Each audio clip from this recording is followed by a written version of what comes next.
Olá, eu sou a Luanda Triboli e eu venho falar então aqui no Simpósio Catarinense em Educação e Ciências sobre o ensino da matemática frente às peculiaridades de cada aluno.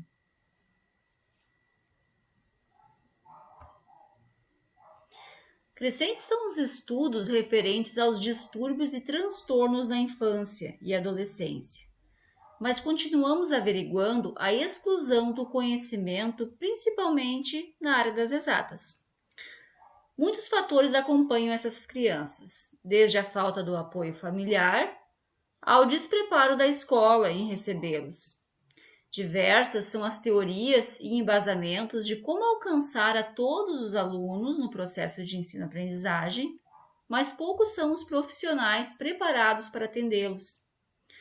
A falta de recursos, de formação, o diálogo com a família, torna a eficácia do ensino-aprendizagem falha. O cerne da questão é fazer com que todos os alunos consigam, da sua maneira, acompanhar e consolidar seus conhecimentos, desenvolvendo suas competências, habilidades. Então, através dessa pesquisa, foi feito um levantamento, uma conversa sobre os distúrbios e transtornos da infância relacionados à matemática, que é onde se concentra assim uma maior defasagem e quanto ao avanço, né, para a série subsequente. Verifica-se que os professores eles ainda têm uma certa dificuldade para trabalhar com os distúrbios de aprendizagem, com transtornos. Refere-se à formação pedagógica como um principal fator e vamos vendo alguns tópicos então no decorrer desse trabalho. O objetivo da pesquisa é versar sobre essas dificuldades matemáticas, né? Sendo que cada criança, cada adolescente, cada aluno é um único. Ele tem o seu método de aprendizagem, as suas facilidades com algumas disciplinas. Nessa questão, nós vamos falar um pouquinho sobre inteligências múltiplas. A matemática nos anos iniciais e finais do ensino fundamental. O acompanhamento da aprendizagem matemática nos anos iniciais, consolidando os conceitos através dos questionamentos e situações-problema, se faz necessário à medida que desejamos formar discentes protagonistas no processo de construção e interiorização da matemática. Nos anos finais do fundamental, necessitamos de atenção devido às abstrações condizentes com o currículo, pois estas tendem a dificultar a aprendizagem. A formação de uma base conceitual sólida em matemática é indispensável não só para a aquisição de fatos básicos de outras ciências naturais e humanas, como também para assegurar a continuidade de estudo dentro do próprio campo da matemática. Então, vem a questão, né, das séries iniciais, os anos iniciais, eles têm um conceituamento, essa base seja bem consolidada, seja bem trabalhada, porque a matemática é um processo contínuo de aprendizagem. Então, trabalhar nos anos iniciais, as situações, problemas, questionamentos que eles tragam para o cotidiano, interiorizando essa matemática e essas crianças com dificuldades de aprendizagem, que seja entendido qual a dificuldade, qual o processo a ser trabalhado. Então, são várias questões que a gente precisa pensar a respeito da matemática e dessas peculiaridades do aluno. As séries, as finais, elas trazem aquelas abstrações próprias da álgebra e da geometria, enfim, vai se colocando letra, número negativo, número positivo, e essas situações vão criando, né, uma questão de dificuldade de aprendizagem para o aluno, se ele não for bem trabalhado desde o início.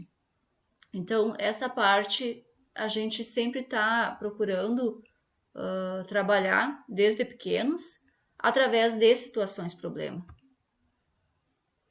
A formação pedagógica é um outro aspecto a ser considerado, porque necessita de recursos para ofertar um ambiente acolhedor, interacionista, construtor do processo, onde será possível mediar essa construção do grupo, assim como uma formação qualificada no atendimento das peculiaridades de cada aluno, observando suas habilidades e competências em determinadas áreas em pretrimento a outras, sem que isso ocasione na exclusão ou retenção do mesmo, mas ao contrário, em um processo de troca entre os pares e suas potencialidades.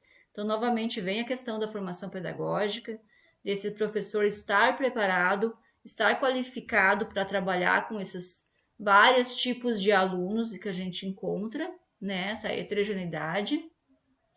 Os PCNs aqui falam novamente sobre a questão da formação inicial, a formação continuada, os problemas decorrentes da formação de professores, o atrelamento dos professores ao livro didático, né? E que ele é insatisfatório, que não acaba que não faz uma formação profissional qualificada. O ponto-chave da questão no ensino-aprendizagem é como fazer. Como colocar em prática todas essas teorias, acarretando assim uma série de questionamentos que necessitam de respostas. Quantas crianças enfrentaram esses problemas e quantas desistiram de estudar em virtude disto? O que vamos fazer? O educador democrático não pode negar-se o dever de, na sua prática docente, reforçar a capacidade crítica do educando, sua curiosidade e sua insubmissão. São várias questões que nós carregamos, que nós tentamos versar e acredito que isso continua sempre sem uma resposta. Nós vamos buscando alternativas, né? Então, como o Freire cita ali, a questão do educador, ele buscar no aluno a curiosidade, a capacidade crítica, partindo da premissa que precisamos investir no professor para que este desempenhe com sucesso seu papel, favorecendo a aprendizagem significativa do aluno, necessitamos da oferta contínua de formações docentes, e neste campo é que se inicia a pesquisa. Baseando-se nas inteligências múltiplas e principalmente na lógico-matemática, nos apoiamos para desenvolver atividades interdisciplinares que despertem no aluno o fazer matemático.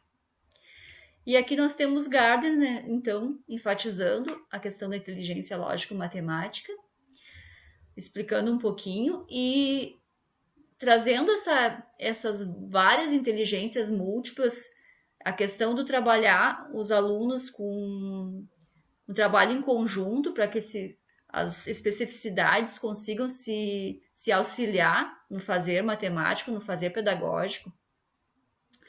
Que possibilidades ofertar ao professor para que o mesmo esteja qualificado ao trabalho, com todas as especificidades que a heterogeneia das turmas apresentam?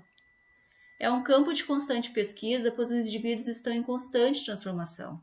Então, nesse aspecto, a queixa principal é a formação, a falta de recursos tecnológicos, de acordo com o depoimento dos professores. E existe uma deficiência muito grande na aplicação de atividades tecnológicas para acompanhar a evolução do ensino. Conclui-se, então, que o investimento na formação pedagógica é um fato irrefutável, pesquisas na área, né, consequente intensificação das avaliações diagnósticas, evidenciando a aplicabilidade das propostas, e apoio qualificado para dar suporte a esses professores, para que eles tenham, então, um apoio psicológico, apoio psicopedagogo, né? Grata por estar participando do simpósio, espero ter contribuído.